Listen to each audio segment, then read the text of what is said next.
Hi everybody, I'm Zilla Blitz, and welcome to our playthrough of Keep 'em Rolling Race to the Rhine from Phalanx Games. It's mid-1944 and the Allied forces are poised to thrust across France and cross the Rhine River into Germany. General Bradley and his US Army have reached Paris, and from here they will drive eastward across France.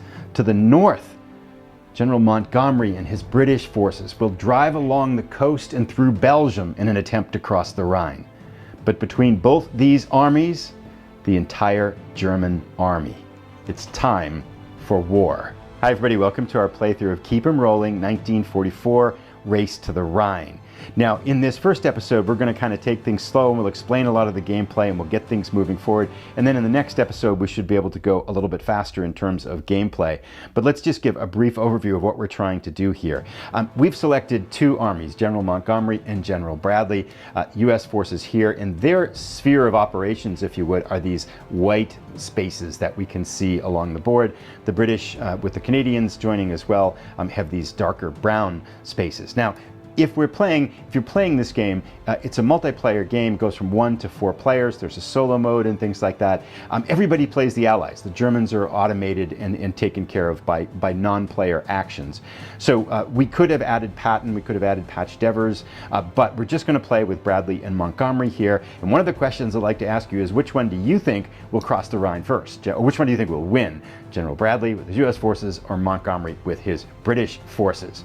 Now, we'll explain things as we're going to dig into gameplay, and we'll explain things as we're moving along. But at the beginning, before we do start, I very much want to explain that this is very much a game, while there's combat in the game, it is very much a game of logistics. So the greater challenge is to keep your army supplied with food, fuel, and ammo in order that they can keep their momentum and keep pushing across France, Belgium, and eventually get across the Rhine River. So that's our bigger challenge. Now, I'm not very good at the game yet, so this is definitely going to go sideways, but we should have some fun and we should learn a lot as we go through.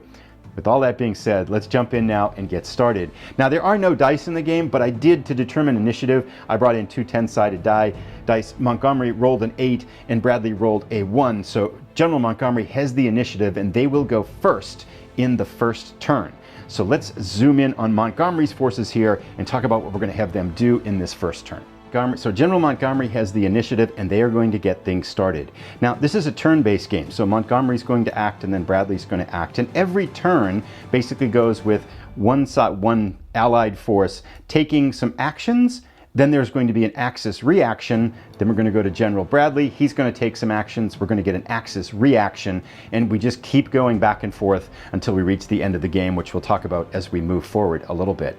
So it's up to General Montgomery in his turn to take some actions. In every turn, you get to take 2 core actions. And there are 6 things that you can do with these core actions. You can either move a core, and they can move up to 3 spaces if everything goes well, or you can take supplies, which we're going to do in this very first turn. We'll show that. You can also truck supplies, because supplies are going to come in at certain places on the map here, and then we're going to have to use trucks to get them up to our armies as they advance forward. We could also take trucks, which increases our truck pool, and we'll talk about that when we get there. And then there's lastly 2 core combat actions where we can call in air support. We have a limited amount of times we can do that, or we can also request an airborne landing to help with it, kind of market garden type of offensive. And we'll talk about these as we get to them.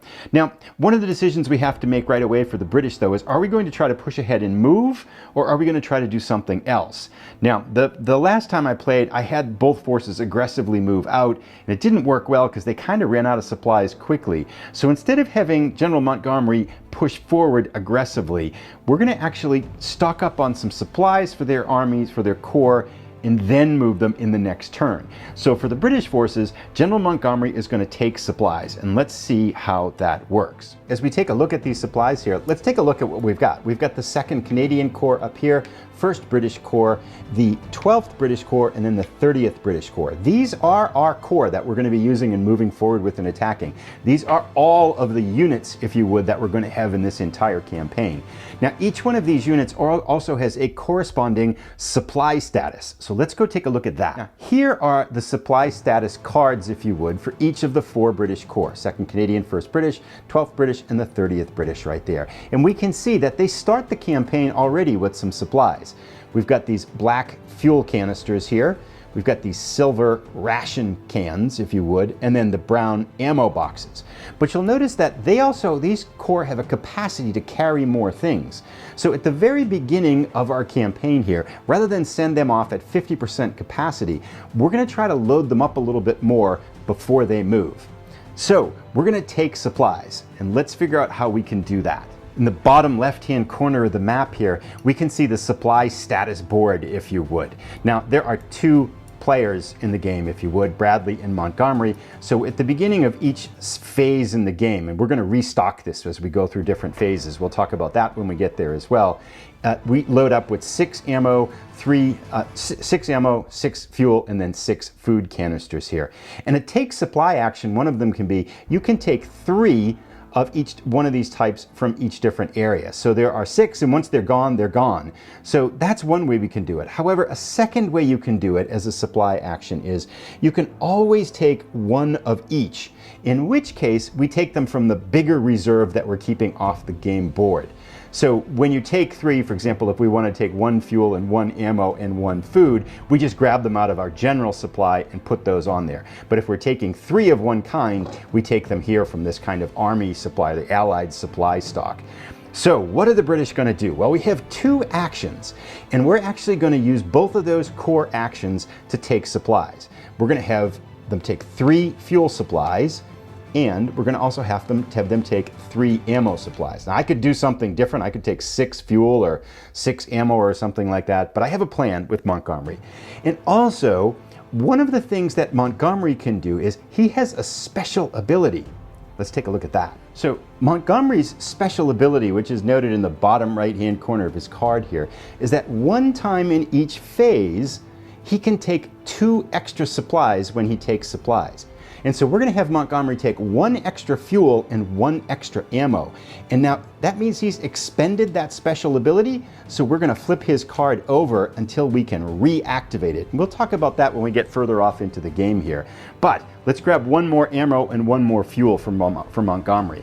So Montgomery's used his special ability, and they've added more fuel and more ammo. We've got a lot of fuel and ammo right now. And the question you might be asking is like, okay, where does it go? Well, you'll notice here that this larger star here, this is kind of the British main supply area. And right now, that's where we bring supplies in. As the British, we're going to have some advantages to bring supplies in further up as we take a look at that. But for right now, all of these are going to go right here. Now, you might be wondering, does a supply base have a storage capacity? The answer is yes, it does. For the main supply base, you have a storage capacity of 9. And right now we're at 8, so we could only take 1 more right there. But now the British forces have taken 2 actions, and they've expended all of their core actions. We're just going to do 1 more quick thing before we move over to the Axis reaction. One of the things that's automatic, and you don't have to use any actions for it at all, is shifting supplies from a supply zone to one of the armies if it's in the same zone. So we are going to load up 1st British Corps. We're going to actually take 1 of the fuel and 2 of the ammo canisters here, and we're going to add them to the British Army. So let's pull those off and do that. Back at our 1st British Army, we have stocked them up with our additional fuel and our additional 2 ammo slots here. So the 1st British Army is loaded for bear. We've got them with 2 fuel, 3 ammo, and a food canister. They are fully supplied. And that ends the British actions. There are some bonus actions that we can do. We can't do those anymore. We already used Montgomery, so it's time to go to the Axis reaction, and let's talk a little bit about how that works. Now, the Axis have these Axis markers here, and basically the Axis reaction, as we're delaying and pushing up and things like that, this signifies kind of Axis forces moving into the area and kind of building up solid defenses to slow us down with more kind of entrenched and stronger military units. There are 2 ways you can play the game. You can play this game either in an ultra mode, where we as the British would be placing these German forces in front of our other allied compatriots and vice versa, or you can play what's called the OB West mode, where that's done automatically by some automated rules. We're going to play with the OB West method here, and with the OB West OB West method, there are two things that the axis reaction entails. One is it looks to see if it can counterattack in any spaces that the British have taken and occupied and gained control of.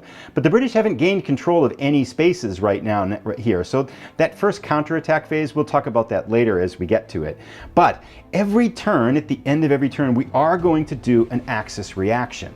And with the OB West, where you figure out where you place these is by the priority placement schedule on Montgomery's player aid.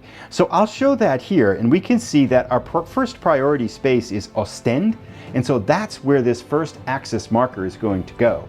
So let's slide up the coast here and go all the way up to Ostend, which we can see way up here on the coast. And we're going to drop our first axis marker here.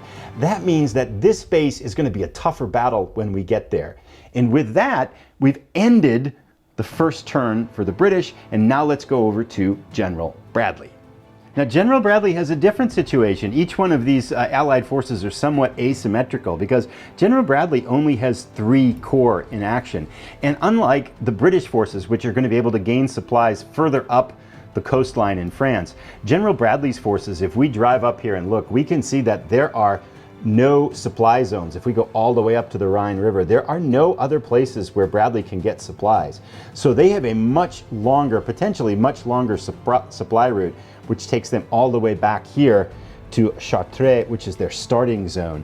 So that's one of the challenges, I think, with Bradley, is how we're going to be able to keep them in supply. Now, like General Montgomery, rather than rushing Bradley off, we're actually going to have them take some supplies as well, and we're going to do that just like the British. And I want to show their forces here because another way they're different is how they start with their initial supplies. So we'll notice, like the British Corps, the US Corps have 6 open slots here, really, if you would, for capacity for holding things. But unlike the British, which start with 1 of each supply type, the US start with 2 fuel, 2 food, and no ammo. Silly Americans, what are you doing? You need ammo to fight a war, but apparently that didn't dawn on Bradley. So we want to try to solve that problem before we send our US forces flying off to battle. So let's take supplies and bring them into Chartres for the US forces, and we'll show you what it looks like after we've done that. For the US forces, we're going to take 3 ammo boxes, because we can do one of those 3 moves there. We're going to bring them into Chartres, and then we're going to take 1 of each, rather, because we really need ammo. We don't want to take a ton more fuel. That'll give us 4 ammo, which will at least get us started here. So the US is going to take 2 core actions. Now, Bradley's core action, Bradley's bonus action is air support. We're not doing that yet, so there's no reason for us to do that. So that's basically the US actions here. And you might be wondering, well, wait a second, how are we going to get the supplies up to the corps, because they're behind the lines right now? We'll take care of that in the next turn. But for now, we have to do the German reaction to Bradley's move, which is basically going to be placing one of those axis markers somewhere on the map. So Bradley's forces are here, and if we drive up here, the very first axis marker comes in here at Mons. And by the way, these French city names, I do not know most of them. I apologize in advance. I am going to butcher those. But with this axis reaction, which is quite a ways away from where the US forces are, there's still going to be combat and various things that happens in between these forces. We'll see how that works as we get going into the next turn. But that ends the US turn and the German reaction, and that brings us to the end of the first turn. Let's jump back to Montgomery's army as we start the second turn. But before we do that and get them going, let's talk a little bit about victory conditions. So the first force that crosses the Rhine River wins the game, as long as you cross the Rhine River and can trace an unbroken supply route back to your main supply areas here. That's one victory condition. However, as we place these axis markers, there are 18 of them in a 2-player game. And we can see we're placing 2 every turn, so that's literally 9 turns before we're going to run out of axis markers. Once you place the last axis marker and they're all gone from that pool of 18 markers, the game completes that particular turn and then it ends. Now, as we knock out these axis forces, they're going to go back into the pool. So the game is going to go longer than 9 turns unless we don't knock out any axis forces, which is highly unlikely. But the main point is we're in a race against time as well. And so it's very possible that neither force is going to get across the Rhine River. And then the logical question is, well, how do you determine who wins the game if neither force gets across the Rhine River or no one gets across the Rhine River? The answer is the way you do that is by gaining more medals than the other force. Now, there's a number of ways we're going to gain medals in the game, and we'll talk about those by defeating German forces. Sometimes there are special events that are going to happen with our cards as we go through those. But one way you gain medals is that certain areas of the map are designated as medal areas. You'll notice here that Amiens here has brown with a white circle around it. And that means this area can go to whichever force gets there first. If Bradley's forces get there first, they get to place one of their control markers on it and they get the medal. If Montgomery gets there first, they get to place a marker on it and they get the medal. So this is kind of a spot where the two forces are trying to contend to and to get to quickly. Now, Montgomery's got plenty of supplies up here, so I think what we're going to try to do in this second turn is to see if we can get lucky and send the 30th Corps up here through Vernon, up to Beauvais, and then into Amiens, and see if we can take this before Bradley gets there, because that'll get us a medal, and that could be helpful in determining final victory. So let's think about how we want to do that. So our rough objective for this turn is going to descend the 30th Corps up here, hopefully through here, the Beauvais, and then up to Amiens and take this area. That's what their attack's going to be. We're going to launch our attack. Now, the other thing that we want to consider here is that we'd like to get them some more supplies, and we have a bunch of supplies over here. So now we have two core actions. We're going to do that truck supplies action, basically move supplies action, because we're going to try to get some supplies up to the 30th Corps here before they launch their offensive. So we're going to do the truck supplies action with Montgomery's army, and each of the two forces, Bradley and Montgomery, start out with 6 trucks. And these trucks are basically placed between zones, and if you do that, you can move 5 supplies between those zones, up to 5 supplies between those zones. So one of the things we can do here with Montgomery's forces, we can place a truck here, we can move these 5 supplies from our kind of main supply base to the east where 12th Corps is right here. So that's one thing we can do. But you might be wondering, how many of these trucks can we place in a truck supplies action? That depends on our logistical level that we're at. Let's take a look at that. So this little board gives us a lot of information about how we use trucks in our particular level of the game. And you'll notice there's 3 columns here. Each force starts out at a different logistic level, Montgomery starts out at 1. Bradley starts out at level 2, which is an advantage. Now, we'll talk about truck draws later, and we'll talk about players' limit of trucks and stuff like that. What we're looking at right now, though, however, is this middle one here, which is truck placement. And under Montgomery, who's at logistics level 1 here, this is Montgomery's marker here, we can see that Montgomery's truck placement limit is 2. So we can place, and when we do the truck supplies action, we can place 2 trucks and place those down, and that's the limit at which we can do. So let's go place our second truck for Montgomery here. So now we have moved 5 supplies up here too. One thing that we're going to do, however, is we're going to take 2 of these supplies, 1 ammo and 1 fuel, and give them to 12th Corps. So we're going to put those down on 12th Corps' general supply status area, so we move them to the core supply. Now we're going to place our second truck here, right up in here, and we're going to bring the rest of our supplies up here to 30th Corps. Now, once they get to 30th Corps, because we're going to go on the offensive with our next action, we're going to take all of these supplies and transfer them to 30th Corps' supply status here. And so let's do that. And now we've finished our truck supplies action, and we've supplied 30th Corps and 12th Corps. The poor Canadians don't have any supplies, but maybe we have a plan for them later. So that's the first core action for Montgomery's forces. Now it's time for Montgomery's forces with their second action. We're finally going to do something. 30th Corps is going on the offensive. So 30th Corps is going to go on the offensive. Now we know they can move up to 3 spaces here. So the first thing they're going to do is they're going to move from their starting area up to Vernon here, and they're going to try to take Vernon. Now, this is where the card decks come into place. This is Montgomery's card deck right here. Each one has a deck, each force has a unique deck of 22 cards. And this is the Race to the Rhine general kind of Axis unit deck. if we're coming into a space that doesn't have one of those Axis unit tokens on it, or doesn't have an Axis special flag on it, we'll see some of those spaces later, we just take one of these easier spaces here. Now this might still be combat, or it might be something good, or it could be something bad. Lots of things can happen here with this Race to the Rhine, these cards here. But these are going to be tough German units. So for the moment, we don't need these because we know we're going into a space that doesn't have an Axis flag on it, or it doesn't have one of those special Axis units on it.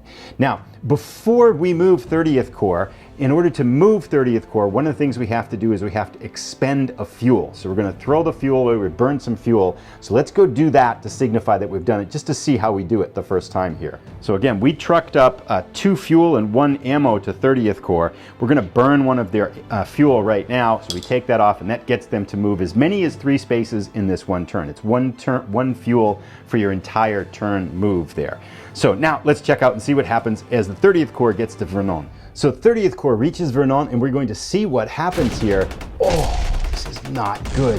They've run into the 245th Infantry Division of the Germans here. This is bad for them because it's going to stall out our move unless we want to burn more fuel. And this up here is basically what happens as a result. These coded symbols mean various things. The first thing is we have to give up one of our ammo canisters in order to take this division out. So I'm removing from 30th Corps' supplied card there and removing one of the ammo designations. This also means it stops us in our tracks. So instead of being able to move 3 spaces, 30th Corps can only move 1 space. That's bad. Now, we do have an option here. We can spend a fuel and keep going. And I think actually in this case, because I really want to get going with the British offensive, we're going to spend an extra fuel. So I'm removing our second of 3 fuel canisters from 30th Corps, dropping it in the general supply, and we're going to let them finish their move. They can go 2 more spaces. Hopefully go 2. They might only go 1. Now we're taking this card and keeping it as kind of a designation that we've knocked out one of those divisions, because the designation for ammo is going to be helpful for medal calculation later. So this card, that card is taken into our kind of captured unit pile here. But we did succeed because we expended that ammo. We did succeed in taking Vernon, so we're going to put a control marker under it as well. So now Montgomery's taken his first area, but let's push on now because we've expended that ammo. We're going up here to Beauvais, and let's see what happens in this space. This one here is a recon card. This is good, and this means we can use this to check the card in the next place we're going to when we want to. And this hand means we can hold this and save it for when we want to play it as a bonus action. So we're going to save this card for General Montgomery. That's a good one. We're going to keep it for when we want it. And we've also now, as General Montgomery, we have captured Beauvais, pardon the pronunciation. We've taken that. 30th Corps is moving on. They have one last move to take. The question is now, can they get to Amiens and capture the medal, which would be awesome. Let's see what happens here. Les Boches.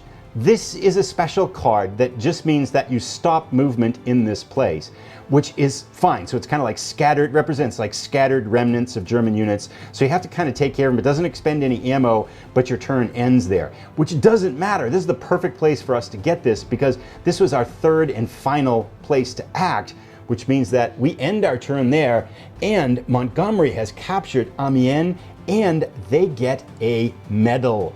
So that designates kind of a point, if you would, at the game end if neither side crosses the Rhine River. So a good turn, despite burning an ammo and a fuel. They wiped out the 245th Infantry Division, they got a recon card, and they wiped out some stragglers, and they have captured Amiens, getting General Montgomery his first medal, and denying General Bradley access to Amiens. That ends the British half of their turn. Let's take a look at the German reaction. Now, if you recall, the German reaction consists of 2 parts. There's first a counterattack part, and then we place, as a second action, we place an Axis marker. So the first thing we have to do is calculate whether there's a successful counterattack. In counterattacks are where the Germans can remove these controlled markers that have already been captured by a particular force. So the counterattack rules is we're going to look for any space that meets these conditions.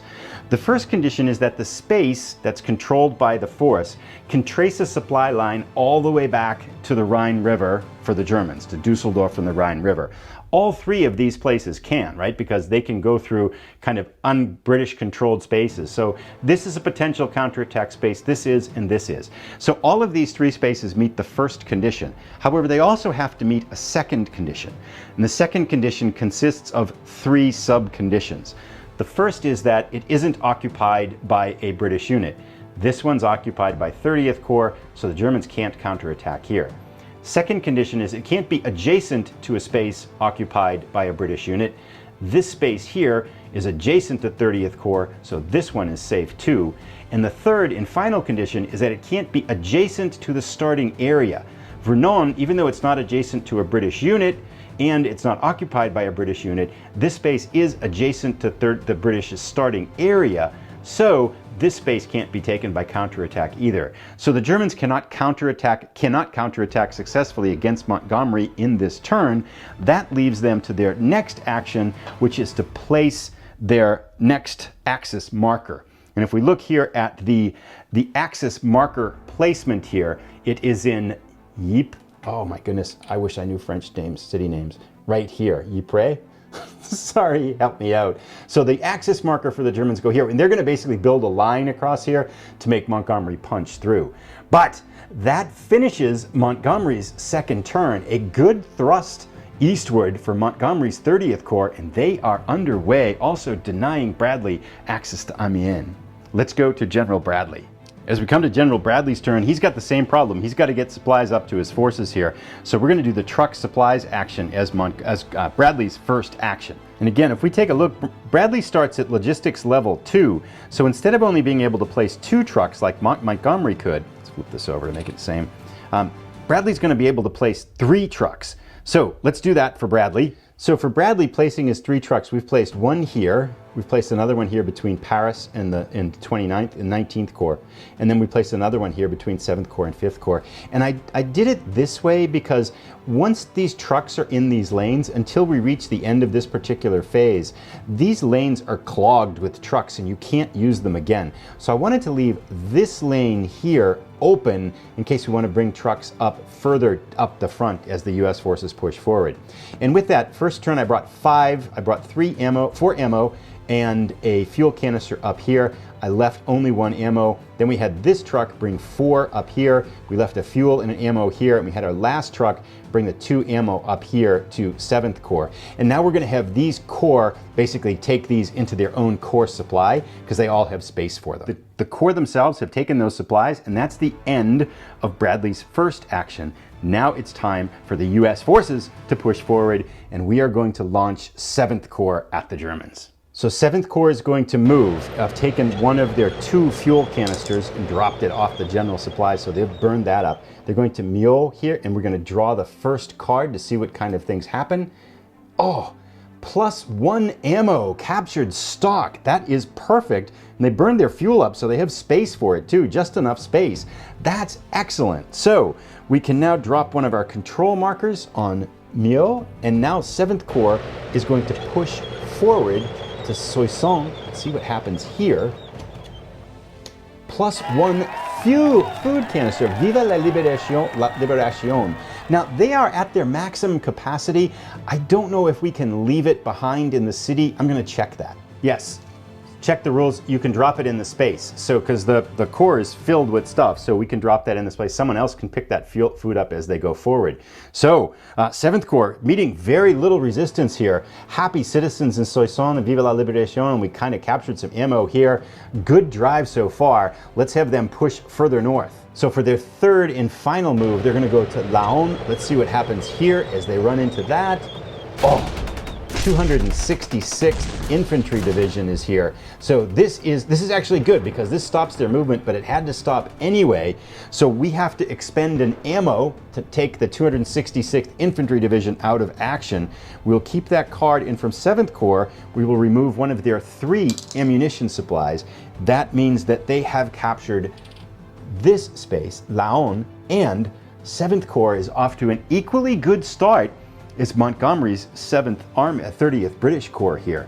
So that brings us to the end of the US action. Now it's time for the German reaction for this turn. First, we check for counterattacks. Just like the British, the same conditions apply, so the Germans can't counterattack here. So the next thing that we have to do is to place an axis marker, and that goes in Kherson, which is actually, unfortunately, right in front of the 7th Corps. So 7th Corps has reached them relatively quickly. German forces setting up a line of defense. That brings us to the end of the second turn.